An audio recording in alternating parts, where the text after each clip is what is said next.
This episode of Primitive Culture is brought to you by Audible.com, offering more than 180,000 titles for smartphone, tablet, and desktop. To get a free audiobook of your choice and help Trek FM at the same time, visit audibletrial.com/trekfm.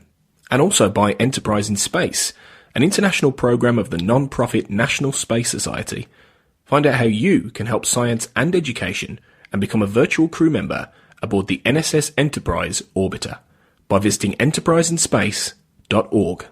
This is Tim Russ, Lieutenant Commander Tuvok on Star Trek Voyager, and you're listening to Trek FM. Open your mind to the past. All this may mean something. It's a primitive culture. I'm just trying to blend in. Some people think the future means the end of history. Well, we haven't run out of history quite yet. Welcome back, everyone, to Primitive Culture, a Trek FM podcast all about our history, our culture, and how Star Trek relates to it. My name is Tony Black, and with me, as always, is Duncan Barrett. How are you, sir? I'm not too bad, Tony. I'm settling back into life in dreary, rainy London after a couple of weeks in the south of France. So I'm still acclimatising, I think, but I'm not too bad other than that. Oh, lovely. You've been pretty well travelled, haven't you, this year with the south of France and Guernsey recently? So you're doing pretty well. I've been back and forth quite a lot. Yeah, I haven't strayed all that far from home territory, but I've been hopping back and forth a bit. Yeah. Yeah, it's pretty good. You've been doing well, and it's interesting you mentioned the south of France, because that's quite a quite a good lead-in for our topic for this episode of Primitive Culture, because we're going to be talking about France quite a lot, because it is the centre point of our podcast today, which is discussing the Resistance. And as I say the Resistance, I mean in terms of Star Trek, the various different resistances that have played a major part in some of the series. So the Bajoran Resistance against the Cardassians, the Cardassian Resistance against the Dominion, and the Maquis Resistance against the Cardassian colonies out there. And we're going to frame that through having a discussion and a look at the main resistance that still sticks in the mind of most people: the resistance against the Nazis by the French in the Second World War, which has served as a major inspiration, really, Duncan, hasn't it, for a lot of these different resistance groups we're going to be talking about in Star Trek. Absolutely. I mean, almost an obsession, I'd say, actually. Looking back, I mean, I was going through, doing some rewatching of old episodes for this, in preparation for this podcast, and looking at Deep Space Nine episodes in particular. And, you mentioned those three separate resistance movements that come out of that series. It's something they sort of keep coming back to again and again and again. And as you say, it's always really the French resistance, which is kind of in the background, the kind of cultural background to that, the sort of historical inspiration. I mean, there were other resistances, obviously, in the Second World War, but I guess the French one is the one that has become so kind of archetypal, that's become culturally kind of that's what resistance means to us in a certain sense, and obviously that's what they were kind of drawing on in the Deep Space Nine stories that they were writing. Yeah, I think it's the one that has stuck in I say pop culture. I think pop culture is the wrong word. I think in terms of cultural resonance throughout the 20th century and beyond, I think when you think in terms of resistance, you think about resistance of the Nazis. It is the common, framework of that word. And as you say, there are other resistances. There have been plenty of resistances throughout history, but this is the one, I think, for our generation and the generations before us, that is one of the big ones that leaps out. And I think it is very pervasive over Star Trek. And I think the closest Star Trek probably ever got, actually, to depicting the actual French resistance was in the Killing Game, which is the Star Trek Voyager two-parter from season 4.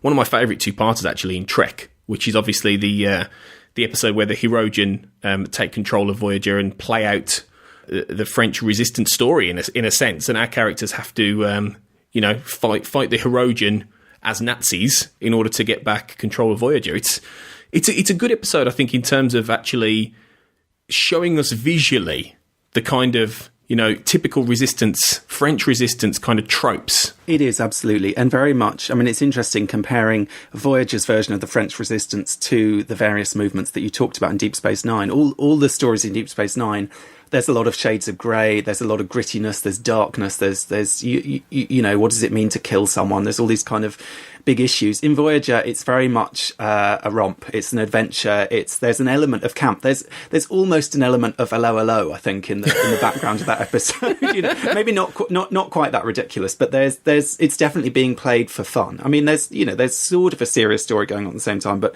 essentially the Killing Game, I think, is intended to be a bit of a romp. And you know, so you have Janeway playing this wonderful resistance leader. You have 7 of 9 doing her kind of nightclub routine, singing by the piano and so on. And they're definitely kind of milking it for that kind of evocation of that era and the kind of glamour of World War II in the movies, and sort of playing up to a lot of those kind of tropes and stereotypes. Shall we just spool back a little bit, Duncan, and explain hello to our American listeners? Because you mean hello hasn't crossed the pond in the last, whatever it is, 30 I'd odd love it years. if it had done. I would love it if it had done. I've got to be honest, but I do wonder. Hello was a sitcom in the 1980s in the UK by two well-known writers, Jimmy Perry and David Croft, who did all these different sitcoms like Dad's Army. You may have heard of. And all kinds of different ones. And it was about the French resistance against the Nazis, and it was played for ultra camp, and it was about a cafe owner called René who had all these mistresses. He had a shrewish wife. It was kind of a bit pally with the Nazis, you know. They were all extremely sort of fey and camp or buffoonish, and you had British RAF pilots who'd crashed. You had clownish your clownish French policeman, a policeman who couldn't pronounce words properly, so he'd say things like, "I was just pissing by" instead of passing by, which is one of his most famous. There's lots of it was very cartoonish and very camp, but oddly enough, I mean, I loved that growing up. I thought that was a great show, and it had a lot of running gags, a lot of very double entendre kind of silly, you know, cheeky gags. But funnily enough, it kind of captures. Voyager obviously doesn't do this, but it kind of captures that same level of, you know, cliche in terms of how this was presented, and the idea that it was actually quite okay. You know, it was either glamorous or it was, they were all kind of in it together. There was a real spirit about it. When the reality is, it was a very complicated and quite dangerous, scary time for the French people, and really for wartime Europe. Absolutely. And I mean, people who were involved in the resistance, they said at one point their life expectancy was 7 months, basically. I mean, it was, you know, it was a dangerous time to be a French peasant, but certainly a dangerous time to be a resistant, and to be, you know, taking an active role, you know, whether that was literally going out and fighting, or as a lot of resistance activities were involved more in intelligence gathering or producing underground newspapers, you know, kind of propaganda activities. For example, there was the V-sign campaign, basically sort of anti-Nazi graffiti campaign. You know, so it wasn't all about the submachine guns and the balaclavas and the black turtlenecks and so on. There was a kind of other side to it as well. Is there a level, you think, of romanticism subsequently? You know, with all this, I think there's a level of, well, you know, as you go further away from the actual conflict, all these different, you know, visual, you know, ideas crop up. There's that idea that it was a very daring and dashing time. You know, you've got the resistance members who are the Gallic heroes, and you've got the, you know, the femme fatales and all these, you know, these dashing pilots who are doing all these rescuing missions and things like that. And I think over time, the kind of these recurring sort of glamorous tropes filter down through the ages to the point where the reality of it gets quite distorted. And for this podcast, Duncan and I both read a book called The Resistance, The French Fight Against the Nazis by Matthew Cobb, which is, I would say, essential reading if you want to really learn a lot more about this topic. And it goes into a great level of detail into exactly what the resistance was and what happened. And, you know, in broad terms, the resistance was essentially the collaboration, the response to the collaboration by the French government to the Nazis. When the Nazis invaded Poland and World War II started, they decided, in order to heavily sort of shore up their potential assault against the British, they would take control of France. You know, and they stormed the French with a massive army, took over, and the Vichy, in the town of Vichy, a government, an old marshal called Pétain, and various other government members basically surrendered to the Nazis and said, okay, we will become your friends, really. And then it became a country of two halves. So it's a complicated conflict, and I think it's misunderstood by a lot of people even today. Absolutely. And I think, it's interesting when you were talking about how much is our understanding of the resistance a kind of myth, how much of these kind of images, these sort of stereotypes repeated and perpetuated and so on. One of the things that's quite interesting point that comes out of that book is that really maybe to understand that time in France, you have to understand these two competing concepts, the concept of collaboration and the concept of resistance. These were the two, like you say, almost the two alternatives. And that sense of the word collaboration, Pétain actually coined that word in a sense. That was a deliberate thing that came out of that time. And he coined it in a positive sense that, we are going to collaborate with these people. We're going to ensure the peace. We're going to work together. We're going to have this process that is going to kind of protect French interests, protect the French people. And obviously the alternative to that, the resistance, was, no, we're not going to do any of that. We're going to fight it. We're going to oppose it in whatever way we can. And not always popular. I'm currently working on a book about the Channel Islands, and there was no great... The Channel Islands were also occupied by the Germans. There was no great armed resistance movement for various reasons that I can go into later or another time. But one of the issues was that when there were activities that took place, for example, they did have a V-sign campaign, a kind of graffiti campaign. A lot of people felt that it was actually not helpful, that they weren't going to boot the Germans out, that they were trying their best to kind of live safely, to sort of protect the rights of citizens and so on. And that actually, in some ways, some of these resistance activities could be rocking the boat. And obviously this was something that the Germans played on very much with their use of hostages. This is something that comes up again and again in Deep Space Nine, and Ducat talked about his approach to hostages. If 100 Cardassians are killed in an attack, he'll kill 100 random Bajorans. And in the French context, in the Second World War, there was actually an argument between the German command on the ground and Hitler. Hitler felt that if one German soldier was killed, 100 randomly selected people should be killed in response. It should be basically a completely disproportionate use of random murder, essentially, of hostages in order to discourage and in order to take the support away from these movements, which again we see in the Cardassian resistance at the end of Deep Space Nine. That's basically the founders' attitude, is they have these attacks because of Damar and his resistance movement, and they just start destroying Cardassian cities. And they say basically for every attack that the resistance makes, we're going to kill another, however many million people that is. So it's very much this idea of kind of trying to draw support away from what otherwise could be, of course, a very popular movement. And only a tiny fraction, obviously, of French people were active members of the resistance. I think it's something like 5% of the population. And one of the things that Matthew Cobb says in that book, which is quite interesting, is that after the war, there was this kind of desire to kind of push aside the collaborationist stuff that went on in the war, to try and almost wipe that clean from history, to kind of present a version of France where everyone was a resistant, where everyone was helping in some way, where everyone was doing their bit to defy that regime, which is maybe what you see to some extent in the kind of allo-allo-ization of the resistance. But that in fact, obviously it was a very significant movement, a very important movement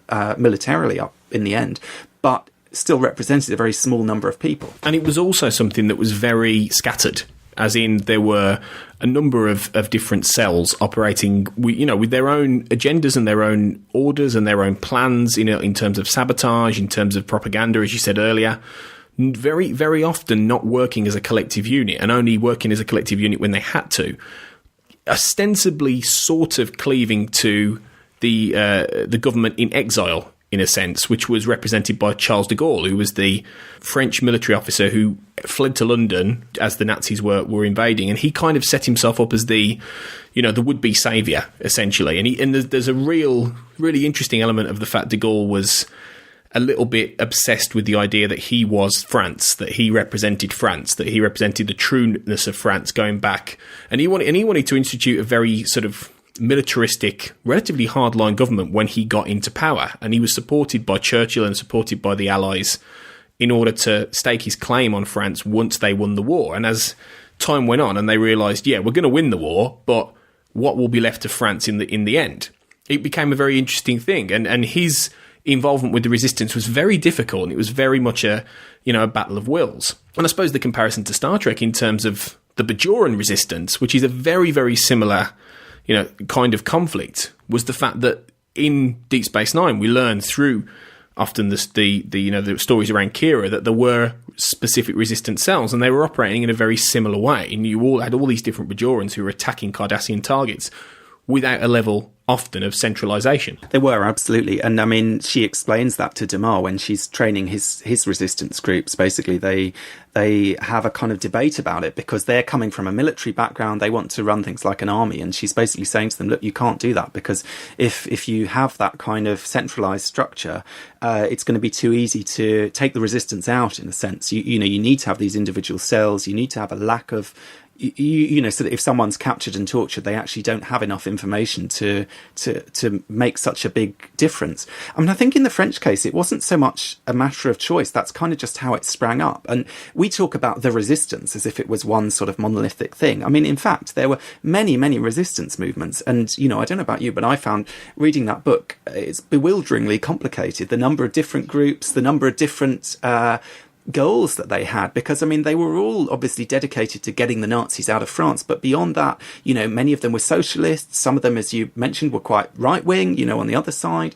They had different visions of what they wanted the new France to be. I mean, you talk about de Gaulle basically sort of wanted to set himself up as the kind of inheritor of the previous, the Third Republic, the previous version of French government before Vichy, and to kind of bring things back to that with him in charge. The Resistance, in many cases, were looking forward to a new future that was going to be quite different. They weren't necessarily all socialists, or communists, but they, in many cases, they felt that the France they wanted to build was going to be different. It was going to be better. It was going to be fairer. That they had this kind of utopian vision, and we see that a bit with the Maquis in Star Trek. I'm thinking of the Eddington episodes. He sort of talks about the fact that the Maquis were hoping, when they were doing quite well against the Cardassians before they got wiped out, basically, they had these plans to set themselves up as a kind of independent state, to set up their own kind of mini federation. And there's definitely a sense, he talks about the fact that they grow their own food, that they have different values to the kind of futuristic, modern, scientific federation values that we're familiar with. And there's this kind of romanticized idea of the kind of community that they're going to build, the kind of values that they have, the kind of society, in a sense. And we see that, particularly in the Maquis episodes. I mean, I'm thinking again in The Next Generation with Preemptive Strike. There's an element of romance around that. There's an element of this kind of Robin Hood quality, this community that Rolaren gets drawn into, and it's about food and drink and kind of making friends and so on. And I think for a lot of people who were involved in resistance activities, particularly the armed resistance activities, that was a big element of it. I mean, actually, the very last chapter of that book that we both read has an interesting quote from one of the former resistants, and he's talking about what it was like, that period of life, and he basically says it was a magical time, and if I had to put a word to it, the word I'd put to it is happiness. So despite living under threat of constant death, despite this terrible situation they were in, the terrible things they had to do, there was a kind of sense of community and a sense of togetherness that really these people had never experienced in their lives before, and never did again after. Yeah, and it's really interesting how it kind of, I think for a lot of people, sort of created, a level of spirit around them that they'd lost, and there is in the real life story of France, there is that element of, as you said, the country that existed before, a country that had leaders who were quite willing to hand over power to, a bloodthirsty fascist regime, which is very telling in itself of the kind of people they were. But then it's the idea of what would France become next, and you're thinking in terms of like de Gaulle and all this idea. You're thinking about Bajor.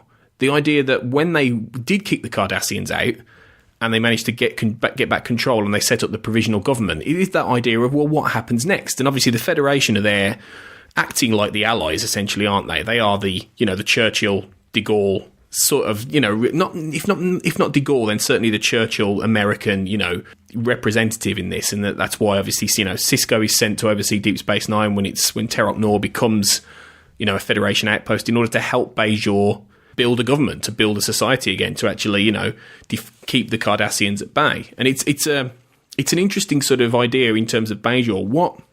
when Kira and Shakar and all the resistance cells manage to win, what kind of Bajor do they then create?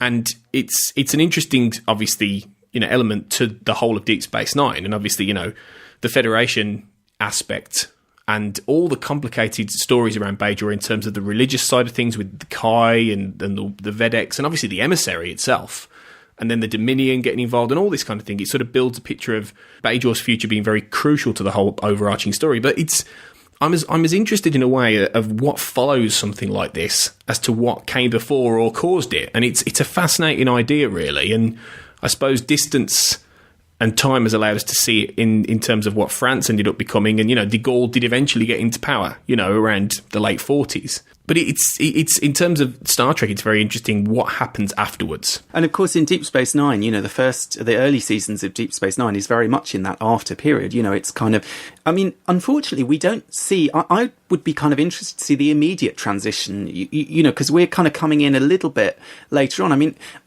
I was curious watching some of these episodes. I was thinking about things like, for example, so there's a kind of discussion in those early episodes about the fact that Kira has taken a commission in the Bajoran militia. So she's a major now. She has a kind of official military role as opposed to being a kind of terrorist in a resistance cell. Things like that. I was just kind of curious, how does that work? Where did the militia come from? Was the militia part of the regime before? How were those kind of collaborationist structures incorporated going forward? With the provisional government, there's this kind of, they're sort of somewhere between the sort of slightly unsatisfactory de Gaulle kind of government in exile and even the kind of Vichy government. There's corruption in the provisional government. They're not very satisfactory. No one seems very happy with them. France in reality had a provisional government for 2 years towards the end of and immediately after the Second World War, while they kind of got things on track. But in Deep Space Nine, the provisional government seems to be kind of sticking around for a very long time without really doing anything or without really sort of moving forward into the new Bajor that everyone is looking for. And that planet certainly seems to be kind of slightly lost. That transitional period is not going smoothly. There's a kind of lack of focus. There's, in the Circle trilogy, we have this whole thing about how they need sort of figureheads to rally around. They needed the old Kai who has now disappeared. They need this resistance leader, as it turns out, needs to be this kind of symbolic figure that they can rally around, because I suppose in a sense they've come out of a period where the resistance performed this role. The resistance were heroes. They were, they were the ones fighting back in a sense, and they had a great kind of cachet and a great kind of aura around them, as indeed the French resistance did in many cases. There are stories of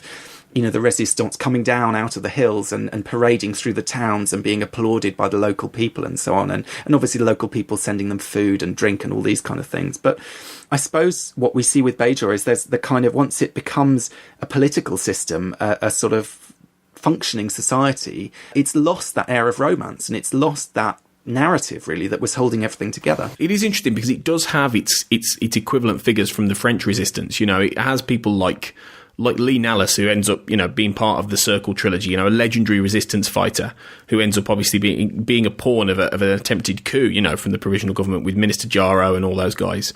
And the Circle trilogy is the really interesting sort of sequel, almost, I think, to the occupation in terms of Bajor's future. It's a great story that is very political in basis, and it really gets into a lot of the aftermath in that really well. And then you had people like Shakar, obviously, who is, it's a shame in a way because he kind of ultimately becomes more of a sort of love interest for Kira than someone who's particularly interesting half the time in his own right, Shakar. And then he's quite ignominiously killed off, and it's a bit of a shame because I think he is, for me, the analogue of the real life figure of Jean Moulin, who was one of the key main sort of heroes in inverted commas of the resistance. He was somebody who he was working for de Gaulle in many respects, but he was there, and he's now kind of like the representative figure if you look at a resistance sort of fighter. That he was very dashing looking. He was very heroic. He ends up being killed long before the end of the war, actually.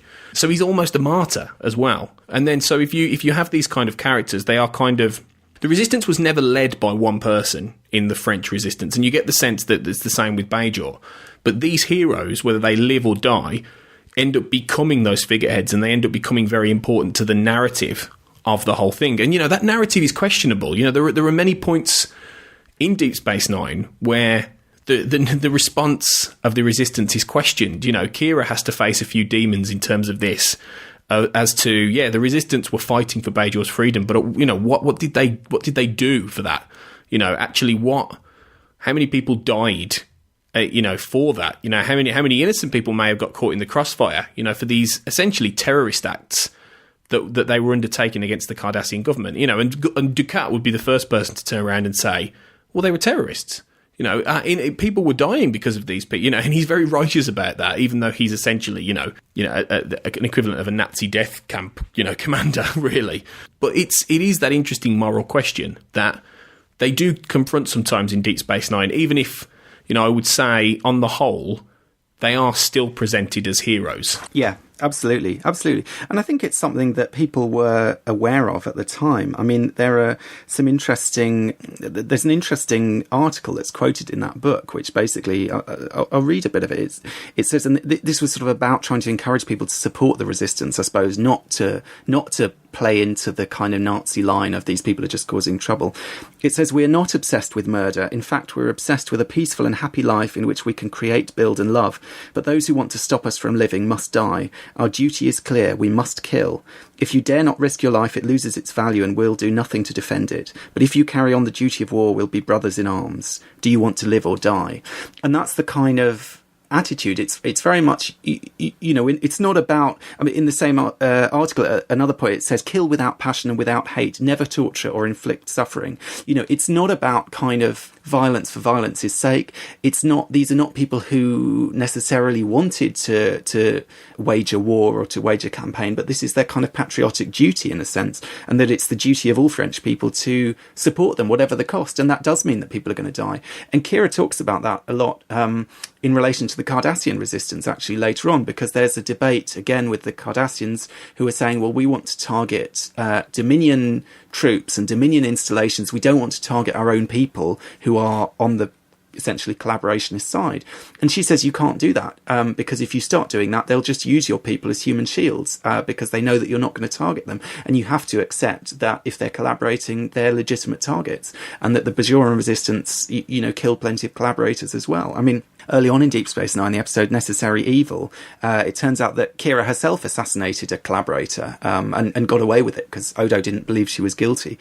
And obviously there's the kind of moral disquiet around, her killing someone in that situation. But at the same time, it's what she comes to say later in Deep Space Nine. She says, if you're not fighting them, you're helping them. And that was very much the attitude that she puts forward. And that, I suppose, a lot of people involved in the French resistance felt the same way, that if you're not on our side, you're with them basically, and you're our enemy. And I think that becomes very sharply put into focus, especially for Kira, in the episode The Collaborator, which is obviously the Deep Space Nine attempt to really get into this idea of collaboration and what it meant to actually side with the enemy. And it wasn't it was complicated. It wasn't as easy. I mean, in terms of France, it became a country of two halves. The northern part of the country was occupied by the Nazis, and resistance there was very different. It was much more grimy and underground and grimy and out in the open. And it was there. But in the Vichy resistance, there was that level of it happening, but everyone sort of kind of turns a blind eye to it. They're doing things about it. The Vichy are going out there trying to arrest them, but it is much more sort of propaganda. It's more that kind of trying to remind everyone, well, we've allowed these people to come in and rule us, and the South obviously was under a French government, a puppet regime essentially, but they had a lot more freedoms. The people were able to go out and do their normal thing essentially, and it was a working country to an extent, except all the produce essentially and the economy would end up going to the Nazi machine. And then as time went on and things got more desperate for the Nazis, they started shipping more people out to work in Germany and all kinds of things like that. But ultimately, it was that idea of, if you collaborate, your life will be better. And they had to weigh that against the idea of whether or not they wanted the resistance influence there, and whether or not they didn't see it in the terms that people in the North would have done, where it was a death factory in a sense. And it's a complicated and fascinating thing, collaboration, and it isn't easy to just pin down as they collaborated, so they were the enemy or they were wrong. When you're faced with that situation, certainly as people on the ground, the Vichy collaborators who shook Hitler's hand, it's very different for them. They knew what they were doing, but the people on the ground, it's not that simple, is it? No, absolutely. And I mean, we see that in Deep Space Nine as well. I mean, Odo's role in, first of all in the original occupation, but then subsequently in the occupation of the station in the 6th season is very much, I mean, he is basically a collaborationist. He's an appeaser. He's kind of trying to keep order. He's trying to avoid kind of a crackdown. He's very much actually, I was talking earlier about the Channel Islands. In Guernsey, one of the Channel Islands, their leader was a guy called Ambrose Sherwell, and he coined this idea of a model occupation, basically. And he said he felt that if the local government, the states of Guernsey, could operate as a kind of buffer between the Germans and the people, that they could kind of protect the people, and essentially, as he put it, run the occupation for the Germans. It didn't work, basically. He ended up going to prison. He ended up saying that it had been a stupid idea and that he regretted it, basically, because ultimately it wasn't possible to have that kind of arrangement with the Germans, even though the occupation of Channel Islands was by no means as brutal as the occupations, in France or Europe. It was, to a certain extent, a model occupation, but Sherwell kind of trying to occupy that role, trying to kind of stand in the middle and appease both sides, found that ultimately that sort of almost wasn't possible. And I suppose, you very much see that with the arguments between Odo and Kira when they set up their resistance cell on the station. She's kind of, by that point, committed to causing as much trouble as possible, to, blowing things up, starting fights, cause chaos, basically, chaos and mischief and kind of damage morale and that sort of thing. And he's much more focused on keeping the peace and order. And we see that was true, even in the original occupation, although there's this idea that Odo's this very just guy and he has this great sense of fairness and everyone trusts him and the Bajorans trust him to investigate because they know he's not corrupt. And it's true, he's not corrupt in the way that the Cardassian police and so on are obviously corrupt. But at the same time, he has this, what he values more than anything is order and peace and kind of, same as the rest of the changelings. The founder kind of has the same attitude. The female changeling has the same attitude. It's this kind of, they don't like trouble. They don't like individuality, I suppose, in a sense, which creates mischief and creates kind of chaos.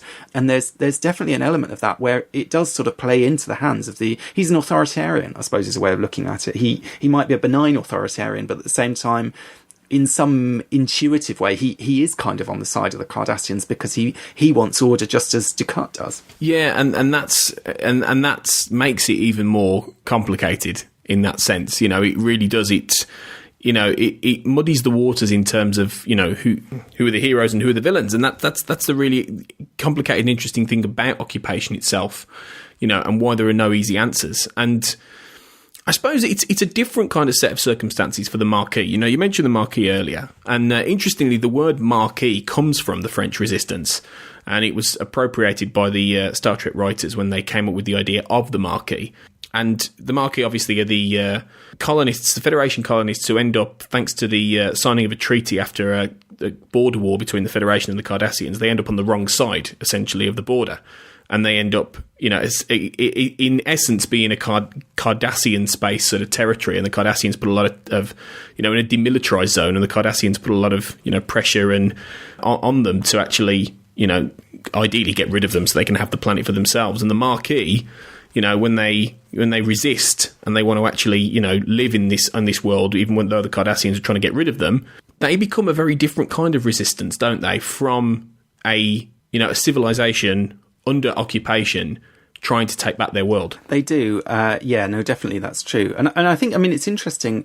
One benefit for me of reading that book over the last few weeks is I had always understood the Resistance and the Maquis to be essentially the same thing. But actually, the Maquis, I suppose, in the historical context, are maybe what we think of when we think of the Resistance. But actually, they were kind of a later development. And we were sort of talking about, what leads people into Resistance and what kind of diverts them away from Resistance towards collaboration. Actually, the Germans massively shot themselves in the foot, because the reason the Resistance really got going in a major way and the Maquis got going was they started essentially trying to kind of conscript labour from the French people. So they were trying to basically force young men into working for the Germans, and the young men resisted that. They were against that idea, and they fled off into the hills. And the word Maquis, it means a kind of scrubland, basically. It's a Corsican word that means scrubland, and it refers to these kind of hilly areas in France where these young men would retreat from their villages, from their towns, wherever they were living, and they would go and hide in these kind of communities up in the hills. And it was very much, we talked about the kind of Robin Hood element. There was an element of that. They were up in the hills. Apparently they couldn't drink water because the water was not safe, so they had to drink wine. There was a great sense of community, but they were also just these young men at a loose end. They were against the government. They'd basically, they'd removed themselves from society. Large groups of angry young men willing to fight, willing to do something, and all they needed was for people to put a gun in their hand and kind of tell them where to go. And you've got these kind of like mini armies all over the place. And in some cases, they basically took quite large chunks of territory. I mean, they would the Germans or the Vichy government anyway would declare kind of no-go zones, basically, where the Maquis controlled a certain area, and it wasn't really safe to combat them in that space. And they did, as I mentioned earlier, they would parade down into the towns. They made their own uniforms. They made this whole sort of thing. So they kind of set themselves up as this sort of alternative, again, slightly utopian kind of version of France. And I suppose with the Maquis in Star Trek, later on, initially it's very much about just disputing this treaty and disputing these borders and so on. But later on, there is definitely a sense of this kind of community, particularly with the later Eddington episodes, this idea of this group of people. They have a kind of a community spirit. We find out he's got a wife among the Maquis.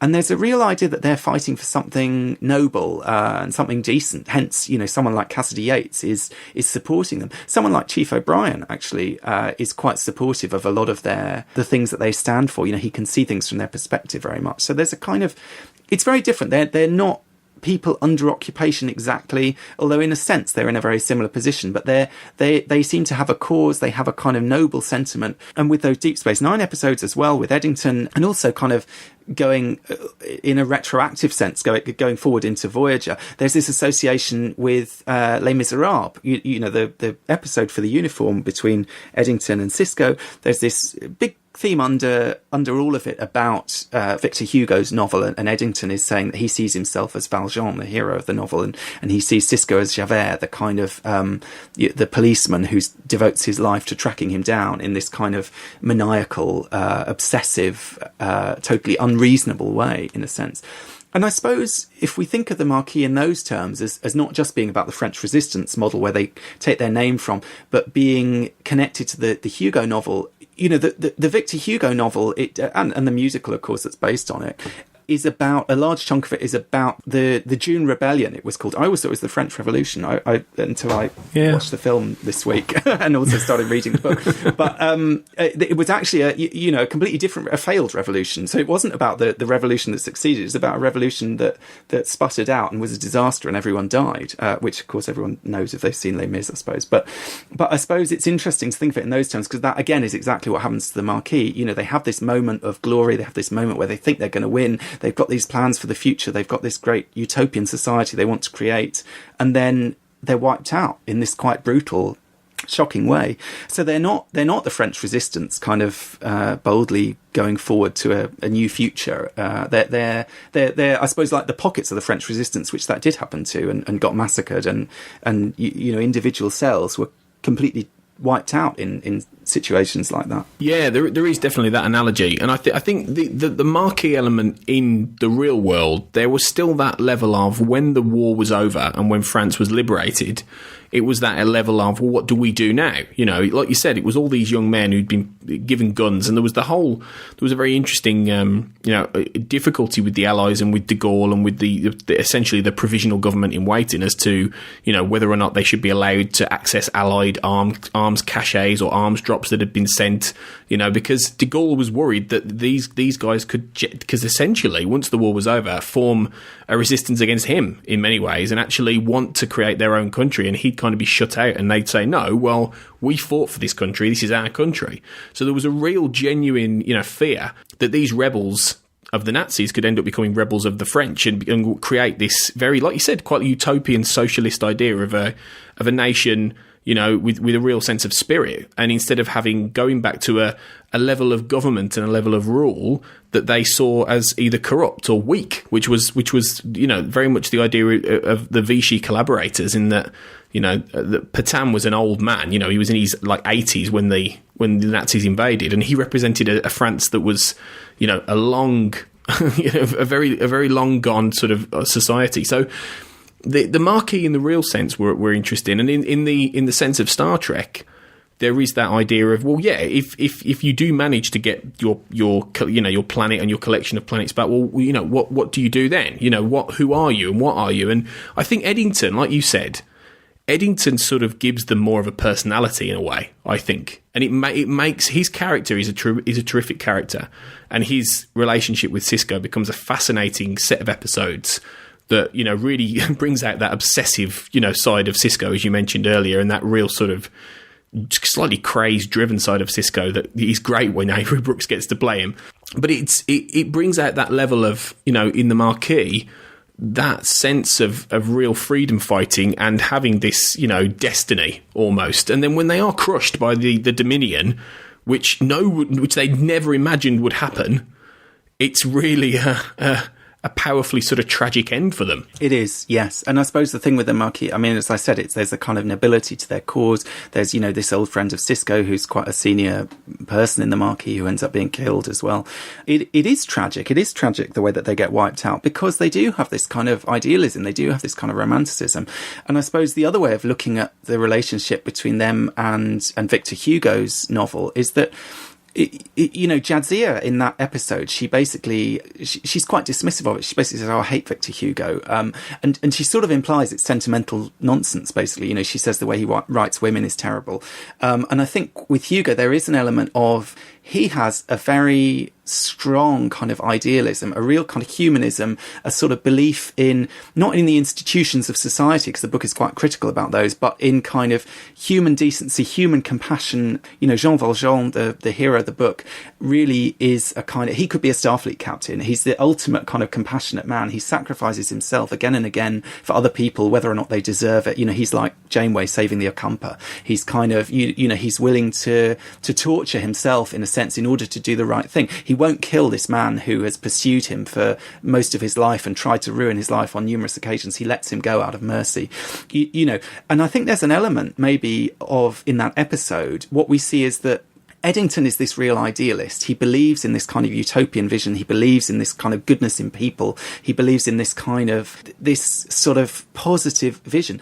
And ironically, it's very Star Trek. Victor Hugo is very much, it's a kind of Roddenberry concept of, the humans. There's a line in the book where he says that the human soul is vaster than the universe. There's a kind of element of that kind of almost godliness within human beings and their capacity for good. And Jadzia seems to be quite kind of dismissive of that. And of course, what we see in the episode is, at the end of that episode, Sisko does something extremely dubious. Basically he makes all these people homeless. He potentially, does something very dangerous to these colonists in order to get Eddington to do what he likes. And it kind of undercuts that idealism. And I can't help thinking in that episode, we know that Deep Space Nine is very much the Star Trek series that is interested in shades of grey, is interested in getting out of the Roddenberry box, is interested in kind of questioning those sort of ideals and assumptions and so on. And I think in some ways in that episode, you see a kind of a microcosm of that, because the kind of Eddington is actually, it has that sort of blinkered vision, that kind of idealism, and really, Jadzia, and in a different way, Sisko, reacting against that. They're kind of saying, well, yeah, that's nice, but life's more complicated and things don't always work out. And as we see, the Maquis end up in Deep Space Nine getting completely obliterated. That's a kind of brutal, sort of real outcome for that. It's not the kind of heroic fight that's going to end gloriously well. I wonder if that's not the writers making a little commentary on the idea of whether pure idealism never works, pure socialism never works, pure utopia never really works. And I suppose in other Star Trek series, not to denigrate at all, it would have been a little bit more simplistic. With Deep Space Nine, it is that idea that you might win this battle, but you won't win the war necessarily, and there will always be another conflict to fight. There's a lot about history repeating in Deep Space Nine. But I suppose, maybe the simplistic element can sort of play in when you think about the Maquis and Voyager, because obviously the Maquis, in a way, people I think almost forget this about Voyager, in that the Maquis were a hugely crucial part of the DNA of that show.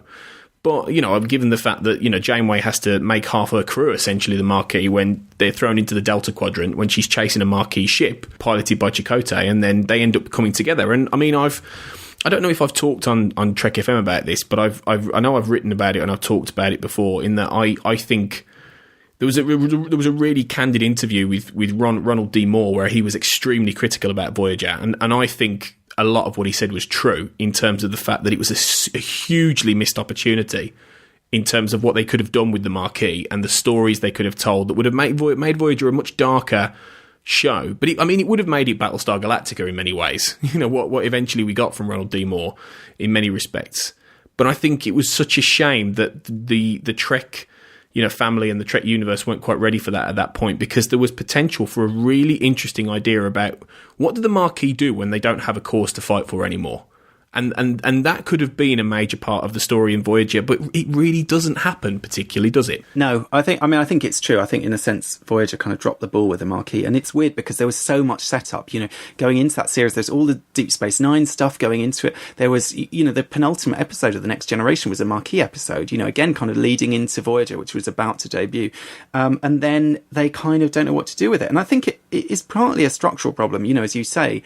What do they do? Because their whole identity is bound up in fighting Cardassians. There's no Cardassians to fight. So what are they going to do? So the Maquis become, from being these freedom fighters with a cause that is quite noble, and from having these kind of interesting, complex political sort of debates going on around them, and their methods and their goals, and whether they're doing things the right way and so on.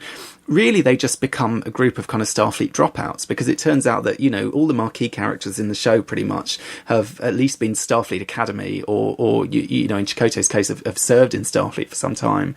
And so they're more kind of reduced to the level, and I'm thinking about the episodes where, Tuvok has to get them into shape, and later there's one where Janeway kind of has to get some random crew into shape.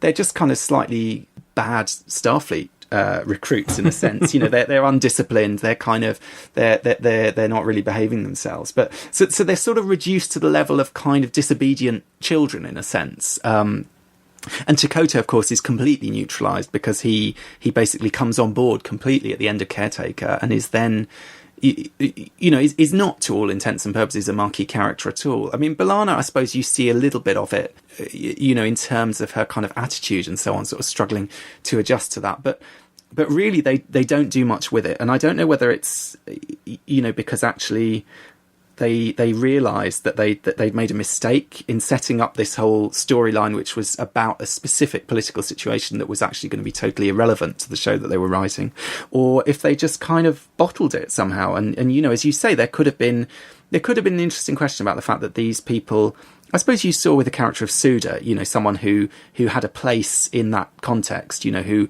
as a resistance fighter was a good guy, but in a sort of, a bit like someone who's a great soldier and then comes home and becomes abusive or is kind of troubled in various ways because they don't know how to channel that into civilian life. I suppose you saw an element of that, but certainly they didn't go anywhere near as far with that aspect of the storyline as they could have done. But it is interesting how they kind of immediately sort of homogenise back into the Starfleet model. They kind of are soaked back up into the very organisation that they were fighting against, that they rebelled against.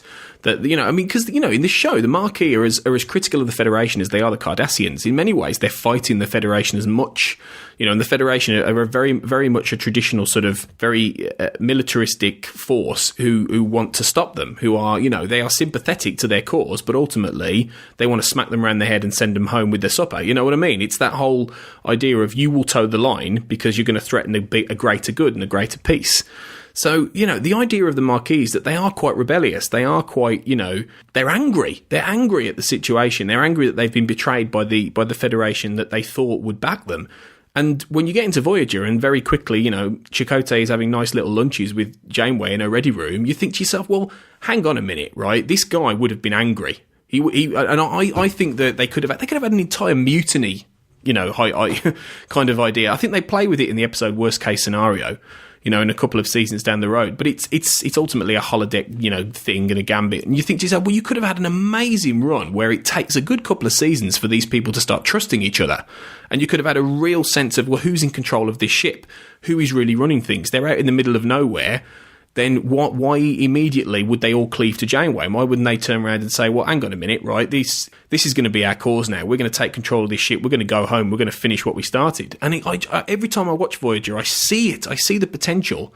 And I think to myself, this could have been such a fascinating show that you just didn't have the balls to do it. And I think it was also the fact it was the wrong time. You know, I think if they were making the idea of Voyager now in this, you know, quite honestly, golden age of telly, I think it would have been a different show. I think they would have had the guts to do it. But, you know, benefit of hindsight and all that. But it's just a shame that the Maquis in that side of things does get reduced, like you said, to rebellious kind of, you know, Starfleet officers and not very good ones at that. And it's unfortunate because they were more complicated and there was more to them. And at least, you know, they get a good send-off in a way, I suppose, in Deep Space Nine. It may be also that part of the element was there was a lot of anxiety about the fact they decided to do a show with a female captain. I think they were really conflicted about, you know, what the character of Janeway was. You know, was she kind of tough? Was she feminine? Was she, do you know what I mean? Was her hair up or down or this way or the other? And, you know, how do we kind of represent a woman being in command? And I think maybe the threat to her authority that the Maquis could have presented was just something that maybe they didn't dare touch because they were already tying themselves in knots over whether they'd made a terrible mistake by thinking that a woman could have that authority. And there was so much anxiety about the fact that they were doing this that I think that kind of made them very cautious in a lot of other areas, and maybe this was kind of to some extent a casualty of that. And it also sort of explains why they end up being seen as kind of stroppy teenagers, because in many ways the way that they went with Janeway as a leader was that she became this quite maternal character to the crew. You know, her leadership style compared to the other captains is very much she's the kind of nurturing mother who wants to keep them all together and protect them all and kind of you know, look after her crew in a sense. You know, going in that direction, it does become much more about kind of, you know, straightening out the unruly teenagers and kind of getting them to kind of play ball, rather than this kind of real clash of ideology, which I suppose is what you saw, you know, in Deep Space Nine and also in Next Generation in Preemptive Strike. We can believe that for Rolaren, there's a real dilemma there, and you know, which side really represents what her values are and what she believes in, and who is in the right. And it's an open question. I mean, you know, the Federation doesn't come out of that situation very well. They have signed this treaty that has not respected the rights of their own people, and it's interesting you say that the Maquis are as much against the Federation. I suppose the issue is that militarily, they're against the Cardassians. It's the Cardassians they're always attacking, and they keep saying, look, stay out of it. We're not attacking the Federation. We don't want to fight you. Just leave us alone. But they're the Federation's problem because they are actually their citizens, and they have to kind of take control of them. So that's sort of part of where that whole thing, you know, and the kind of Les Miserables connection as well with Eddington and Sisko is that idea. He basically just keeps saying, why don't you leave me alone? You know, what's wrong with you? You're obsessed with catching me. You're obsessed with putting an end to this. It's mad. And in the kind of Les Mis connection, it is mad. You know, this is a policeman who is devoting himself to this guy who has basically been reformed. You know, he committed a criminal act, a very minor criminal act. He was punished for it wildly, excessively by society. He came out of it. He reinvented himself. He started a new life. He was doing good. He was helping the community. He was doing all these wonderful things. But the policeman just cannot recognise that basically a criminal can do good. And I suppose that's part of what the theme of that story is. I mean, although I was saying it's kind of morally simplistic, it's morally simplistic insofar as people are kind of good or bad, whatever. But it's not morally simplistic insofar as it basically, you know, the instruments of the state can be very cruel and unjust, and ordinary people, be they criminals, prostitutes, you know, whatever, are treated with a lot of sympathy, you know, an understanding of how they came to do certain things, to make certain decisions, and the idea that people can kind of be redeemed in a sense. And I suppose what the kind of crisis for the Javert character, for the policeman, is that he just cannot conceive that someone can be a criminal and also a good person, because it doesn't fit with his concept of social structures of society and so on. And ultimately that's why he ends up committing suicide at the end of the kind of end of his story, is that he ends up drowning himself because he cannot reconcile that. He can't ignore the fact that this man who's a criminal, who he's been pursuing for all these years, is obviously a good man, but at the same time he can't reconcile that with his understanding of the kind of the rule box that society lives in. Again, I suppose, you know, the Roddenberry box with the kind of the strictures of these are the good people, these are the bad people, these people behave in this way. You know, all of that is slightly threatened and undermined by that. I think with Cisco as well, in terms of that, and I think Eddington actually calls him on this at one point. I think there is that level of ego in that Cisco was affronted at the fact that Eddington did this, that he was one of his crew, that he got away with this, that he got away literally. And I think, as well as the moral reasons and the simple fact that the Federation need to stop the Maquis from causing bigger problems, it is that whole idea that you did this under my nose, you betrayed me essentially, and it's personal for Cisco. It's very, very personal, and he makes it personal for Eddington as well. And Eddington, like I said, I think he does call him on that. I think he just says, you just don't like the fact that I got away and that I was able to do it under your nose. And that makes it even more of an interesting conflict. And it does personalise something that could have been fairly ideological and distant. And that's why it's such a good relationship. And it's something that isn't overplayed either. They do it a couple of times every season, and for about 3 seasons, and it works just really well. And it like I say, it just personalises and deepens the Maquis as an idea, really. And it's also that kind of question of authority versus rebellion. I mean, actually, one of the interesting things about the Javert character in the Hugo novel is that he has a line where he basically says to Javert, as this policeman, all crimes are essentially acts of rebellion against the state. So there's this idea, if you steal something, if you any crime that you commit, you are basically an insurgent. You're kind of attacking the state by not playing by its rules. And I suppose with Cisco and Eddington, there's very much that thing, Cisco is the authority figure, and his subordinate, his child almost, has turned against him. And Ducat talks about this as well. He sees the resistance as these kind of unruly children who are attacking their parents, and he sees himself as sort of trying to kind of rise above it and be just and fair and be the perfect authority figure and the perfect parent, while he's dealing with these kind of rebellious. I mean, we talked about a few episodes ago in The Wrath of Khan, Khan as this kind of Promethean rebel character. Again, there's this element of these characters who kind of don't respect authority, who don't respect the person who's meant to be in charge, and the person in charge doesn't know how to cope with that. It's a deeply troubling thing for them. Even with Picard in Preemptive Strike, again, we see, the last shot of that episode. I mean, we've been encouraged to feel quite sympathetic to Rolaran. Even Riker, who hated Rolaran to begin with, seems to understand what she's doing. Picard is like chillingly cold in that last scene of that episode. The look on his face is just a kind of he doesn't know how to process that somehow, that kind of betrayal, that kind of rebellion from someone who's supposed to have accepted his authority and supposed to be working for him, and they're not. It's I mean, apart from when you mention Riker, apart from the irony that Thomas Riker ends up becoming a Maquis later on, and stealing the device, which I'm sure Will Riker, when he found that out, hated it, and sadly we didn't really get a payoff between those two. Yeah, the idea of the Maquis, interestingly enough, almost seems to sharply sort of put the Federation into more of an authoritarian state focus in a way that you don't always expect from them, really. And I think it's something that you get as Star Trek moves away from Roddenberry after Roddenberry's death and defines a lot more about what the Federation is throughout Deep Space Nine, going on then into Voyager.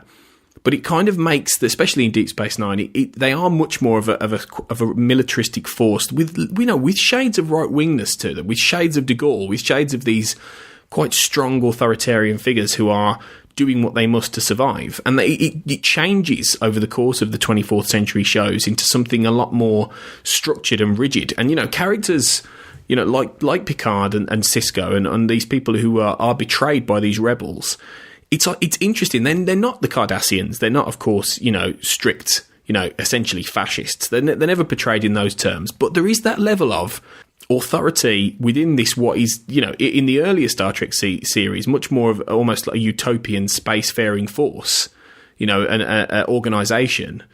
And that kind of changes, and things like the Maquis sort of sharpens that into more of an interesting focus and adds a level to the Federation that makes them much more of a hardline sort of system, which is very interesting, really, and it's something that you wouldn't necessarily. I don't think Roddenberry would have wanted it. I think he'd have said no, quite honestly. Well, even in Journey's End, for example, you have a situation where basically, I mean, we've always had situations where there were bad morals or there were kind of bad orders coming down from on high. But basically, you sort of expect the decent captain to refuse to carry them out. We see that in Insurrection. That's the kind of classic version of the story. In Journey's End, of course, you have this bad treaty, you have the bad orders, but Picard ultimately is going to have to carry them out because that's his job. And I suppose there's that element of, so there's that on the one hand. There's people like Picard and Cisco, really their own beliefs, their own personal views, their own politics are sort of beside the point. They're in a military structure.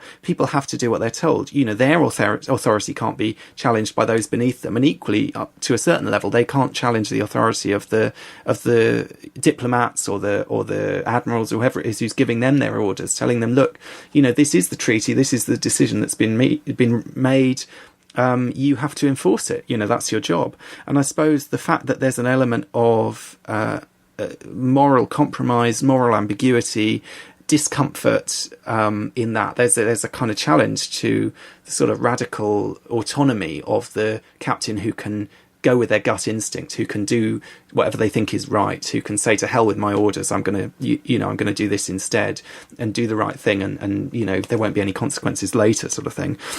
It's a different model. It's kind of putting them in that structure that isn't necessarily aligned with their own core beliefs, with their own opinions, with their own sense of right and wrong. And it is something that you wouldn't have seen in the Kirk era, you know, where it was that more, you know, gunboat diplomacy, you know, or you know, that for flyboy diplomacy, you know, where you go in there and you would operate, you know, on your own terms, really, and everything like that. It's very different. It's very much that sense of, yeah, there is a system, there is a structure, there is a bigger picture that you have to be part of. You know, you have to toe the line on. So the Maquis bring that very sharply into focus, and it's very interesting. Yeah, no, absolutely, that's true. I think also that you know, one of the things we see obviously with Deep Space Nine, there's this kind of very much, you know, looking at the kind of shades of grey, looking at the kind of moral ambiguities, the complicated situations, the fact that people are not always free to make their ideal, to be their authentic self, to make their kind of ideal decision, that they're placed in circumstances beyond their control. And I think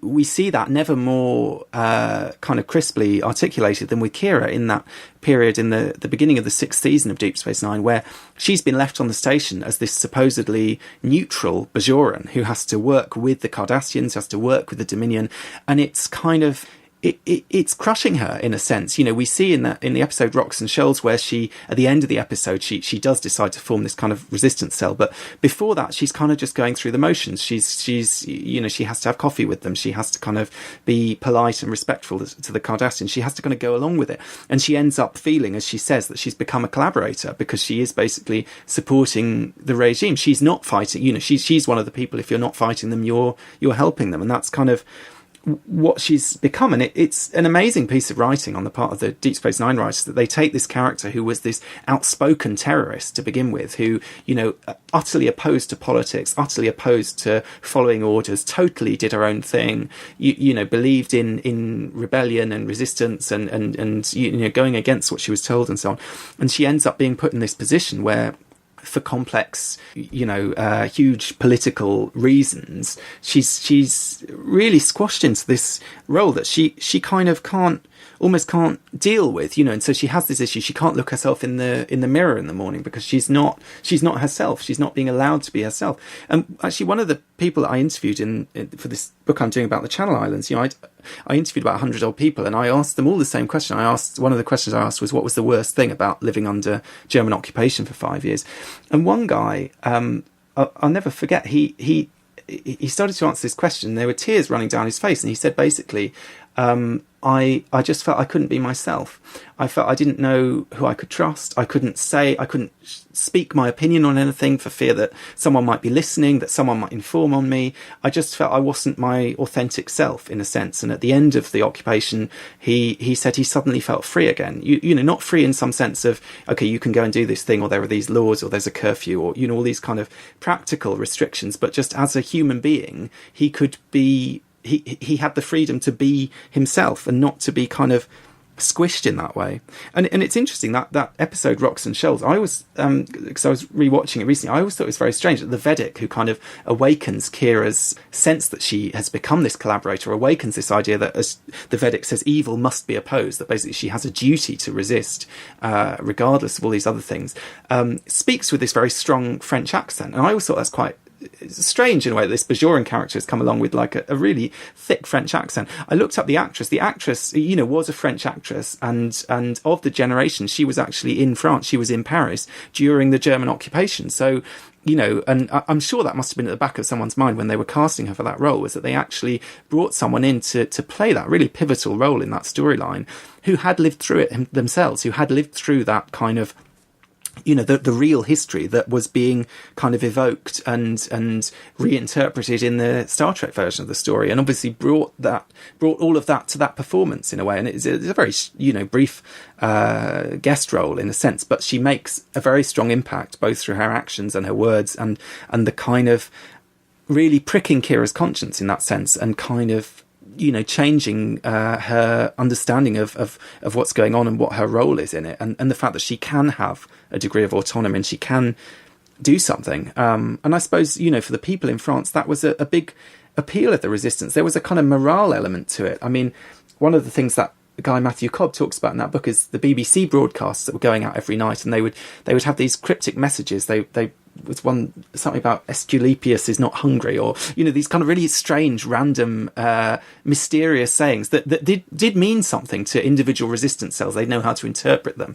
But he was saying that actually also just for the general French people, they were a kind of symbol. They were a sense of there's something going on. There are people out there who understand this. We don't understand it. Obviously, the Germans don't understand it. It was a kind of reassurance that there was an alternative to just going along with the status quo and staying in your place and doing the right thing, that there was there was something more, there was something bigger that you could be a part of, and that gave a lot of people a lot of hope. Yeah, I think that whole journey that Kira undertakes linked to this is a major reason why she gets so involved in the Cardassian resistance against the Dominion, which is, I mean, Deep Space Nine is wonderful at having really great character arcs for pretty much everybody. The characters they were at the beginning are not the characters who they are by the end. They change, they grow, they develop, and it's remarkably well done on Deep Space Nine. And with Kira, you described it very well in terms of her journey. But it almost seems like the culmination of a real full circle journey, that Kira would go and help the very people who wiped out a lot of her race, were the evil enemy for almost her entire life, that she would go there and she would help them survive, on Cardassia Prime. And I think it's I mentioned earlier about history repeating in Deep Space Nine, that it has a very cyclical idea of this, and even down to the very last line, where Quark says, the more things change, the more they stay the same. Deep Space Nine is very aware of the cyclical nature of history, about things repeating. And I think, the fact that it's a genius piece of storytelling, actually, to have the Cardassians go through what the Bajorans did. It really is. And it's a wonderful bit of, that light bulb moment they must have had when they decided that was going to happen must have been wonderful. So for Kira to go there and actually help Damar, who becomes the Jean Moulin, who becomes the Shikar, who becomes the face of the man of the resistance, essentially.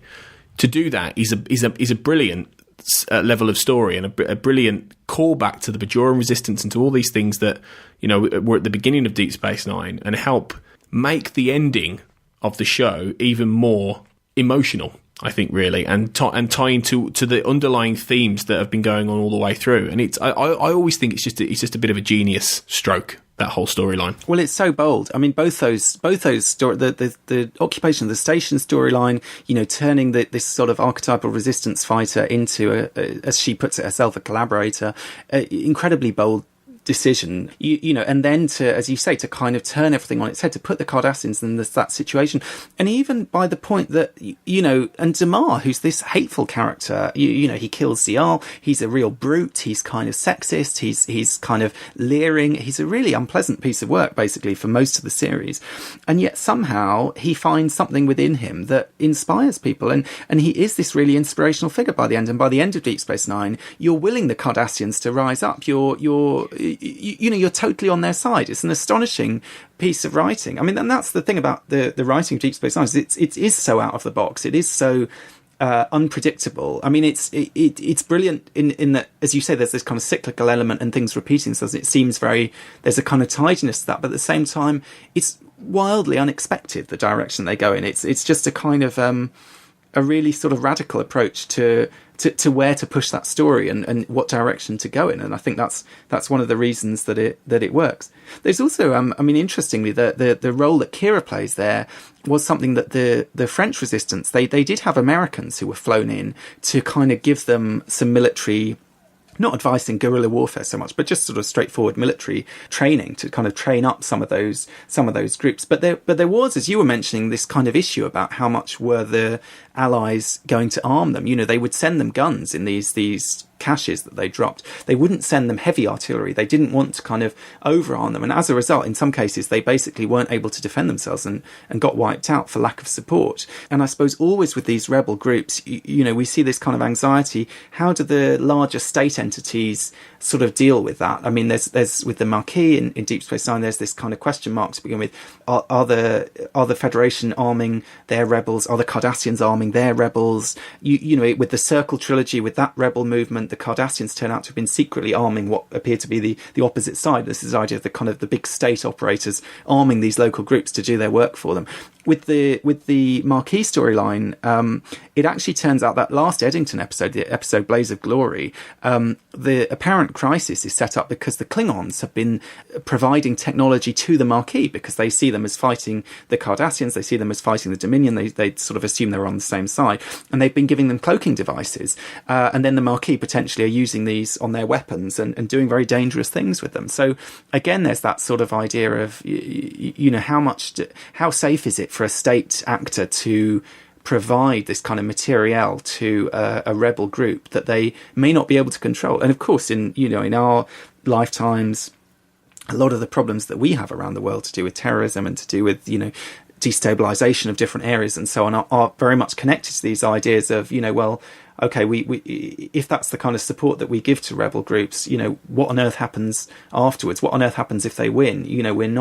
We're not kind of in control of that situation, and that was an anxiety going back all the way to the Second World War. Indeed, yeah, it goes back to that question of what happens when we win, and when the Cardassians do manage to succeed, and the founders are either pushed back or they're arrested, or and the Federation arrive. It is that whole idea of when the Federation, Admiral Ross and Sisko and Martok are in the the Cardassian Central Command. It's the Allies in Berlin, isn't it? It's that whole thing of they're all standing there, and it's a very bittersweet victory.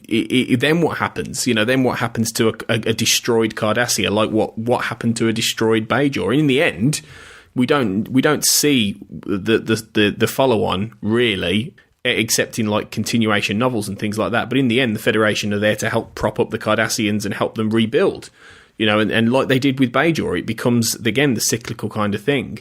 And obviously Damar becomes the martyr. He doesn't survive to see it.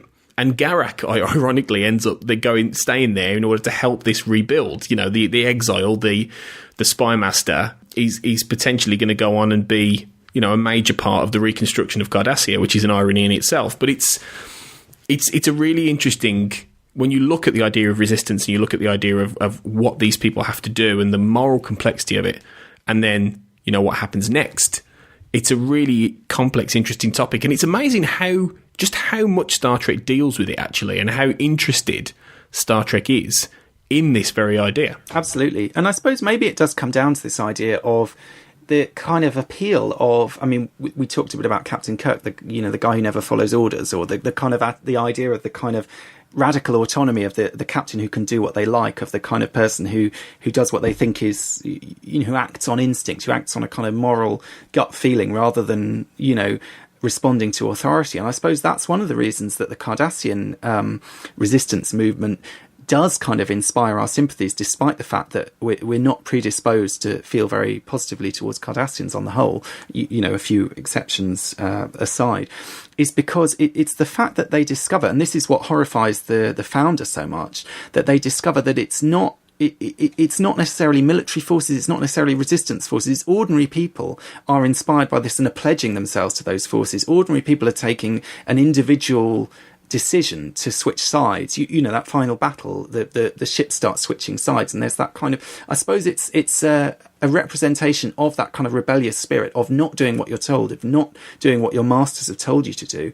And of course, again, as we were talking about how Sisko and Picard deal with these threats to their authority, the founder basically orders genocide as a response to that. She basically is so, furious at the fact that it's not just a resistance group. It's not just a kind of terrorist group. It's actually, you know, these are just ordinary people joining the fight, essentially, joining that movement, making that decision for themselves, not doing what they're told. That it kind of, that's the final straw as far as the Dominion's concerned, you know, because they're all about dominion. They're all about control. They're all about order.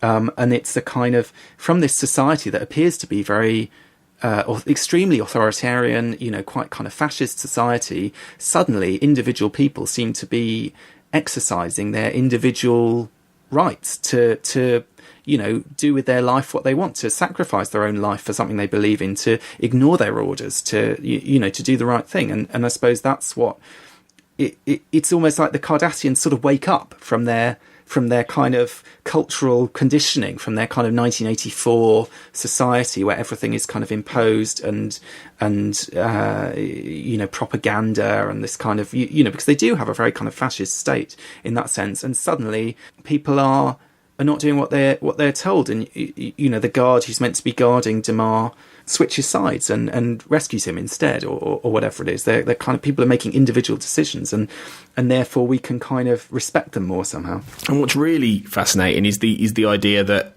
in the aftermath, in the ashes of it all, with the right people involved, it could, in theory, potentially Cardassia become a socialist state. It could eventually become that kind of, you know, that kind of place that France didn't become, or that the Maquis and the resistance fighters maybe wanted.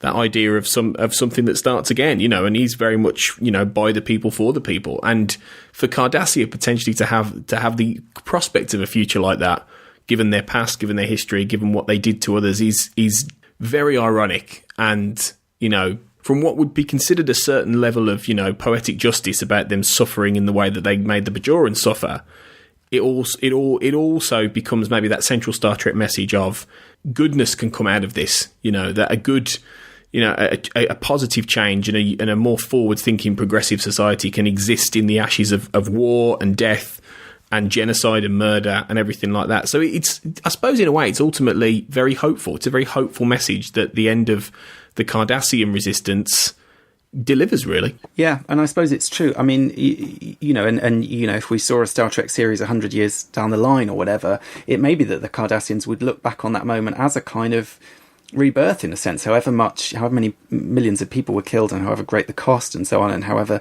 disastrous the defeat, it was you know, that it can be sort of seen as a new beginning. We, of course, with the Second World War, we have these positive things that come out of it. You know, the formation of Europe as a kind of bloc, you know, in Britain, the welfare state, the establishment of the NHS, all these kind of positive socialist, essentially, things that did come out of that period, because people had rallied together to such an extent, and there was a national feeling or an international feeling of trying to kind of strive for something better, trying to you know, create a new world that was going to be better and safer and fairer in all these ways from what was there before.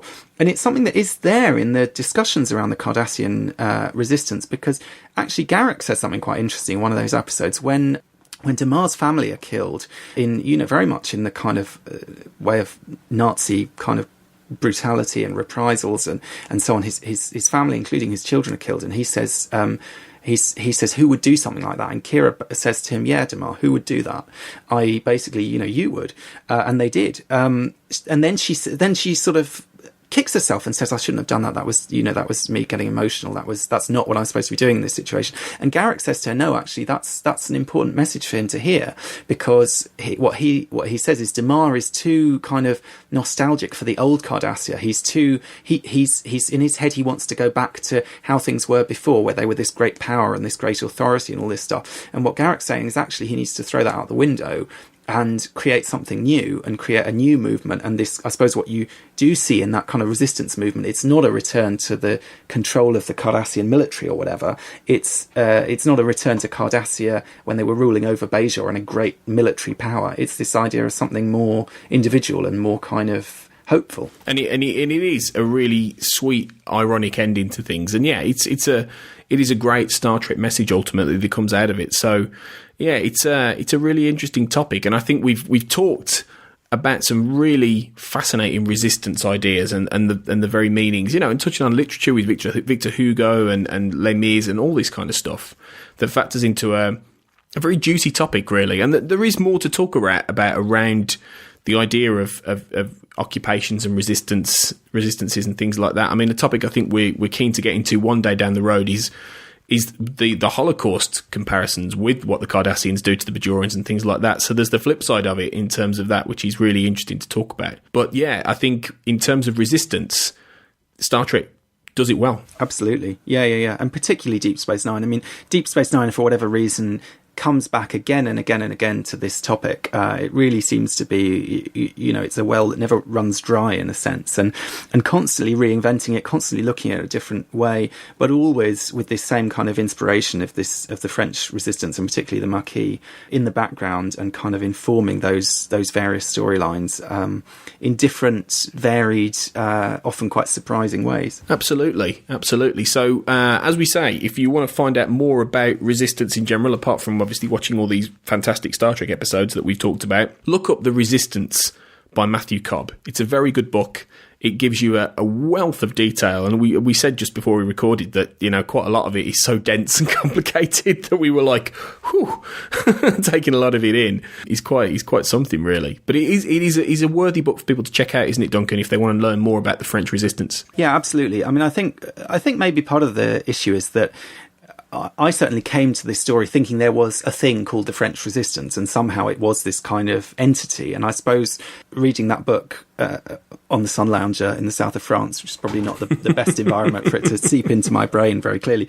But I guess if anything, the message that I got out of it is there was no one resistance. There were all these different groups and all these different goals and all these different people with different attitudes and different aspirations, and also people weren't necessarily, they would fight alongside people that they didn't really necessarily agree with. People were willing to make temporary kind of arrangements in a sense if they had a common cause. I mean, even in the Channel Islands example, I've been writing this week about a guy I interviewed who, he was involved in some kind of, I suppose sort of more like kind of passive humanitarian resistance activities. And a lot of them were coordinated by the local Communist Party. And he said to me, look, I wasn't a communist, I've never been a communist, but they were the people doing the kind of, they were the people who were involved in the kind of things that he wanted to be doing and making a difference. So he had no issue with, sort of signing up for a communist group, even not being a communist. So I suppose in all these ways, the realities of the French Resistance turn out to be much more complicated, much more nuanced, much more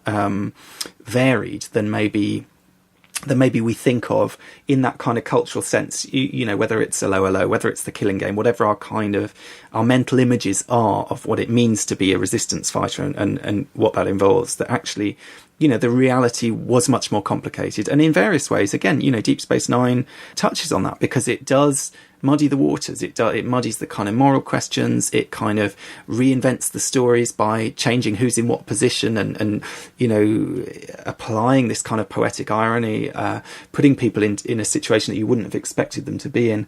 And so in every way, I suppose it ties into really that idea of trying to complicate rather than simplify.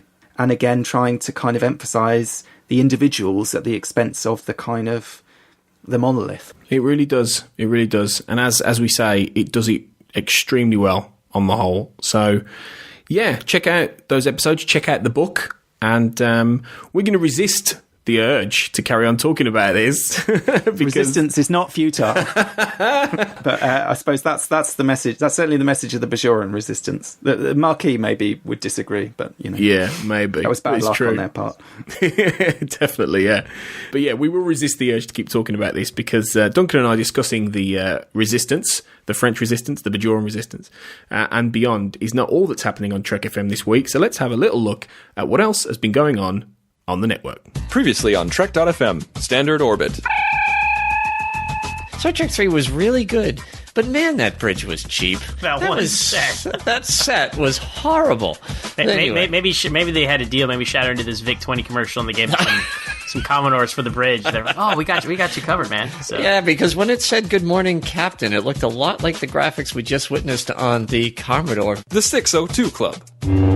As I mentioned previously, completely blind and not having known this history about him wanting to do a Tolkien-like world, I didn't get that at all. I mean, that's just nope. Continuing mission. is a lot of fun. And I thought, okay, well, if I'm going to do that, if I'm going to get back into there, I'm going to make it something that everybody has always wanted to find out and see. Who would win if Kirk took on Picard? And let's just up the game a little bit. Let's throw in Janeway. Let's throw in Sisko. Hey, let's throw in Captain Pike. Why not? And introducing The Edge, a Star Trek Discovery podcast. What have you done out there on the edge of Federation space? Welcome to The Edge, Trek FM's brand new podcast where we dive into the final frontier of the newest Star Trek series, Star Trek Discovery, the first Star Trek series to be on air in 12 and a half years, something like that. And that's what else is happening on Trek.fm. So check out all of these shows and join in the conversation about your favourite corner of the Star Trek universe and beyond. You'll find us wherever you get your podcasts. If you're an Apple user, be sure to hit the subscribe button in Apple Podcasts on iPhone, iPad, or Apple TV, or the desktop iTunes app to get the latest episodes as soon as they are published. And please do leave us a star rating and a written review at the same time. If you're not an Apple user, we've got you covered as well. You can find our shows on Google Play Music, Stitcher, TuneIn, Spreaker, SoundCloud, Windows Phone, and in most third-party apps, and you can stream and download the MP3 file from our website or grab the RSS link. If you'd also like to help us keep all our shows coming to you each week, you can become a patron of the network on Patreon. Visit patreon.com/trekfm, that's patreon.com/trekfm to get all the details. Perks include early access to episodes, exclusive content, producer credits, and more, available through our special patrons website, the Patron Zone.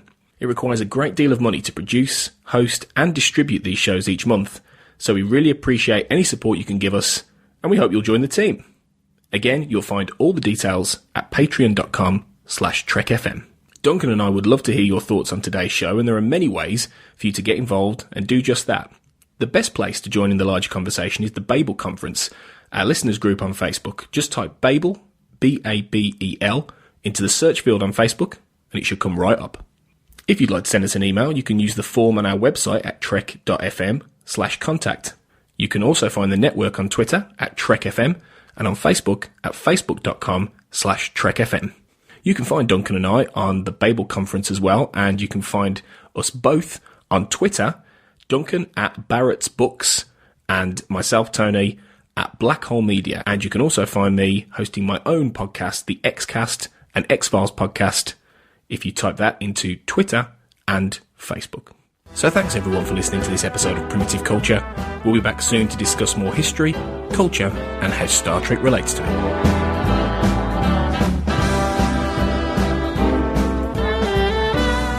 You're blended, all right.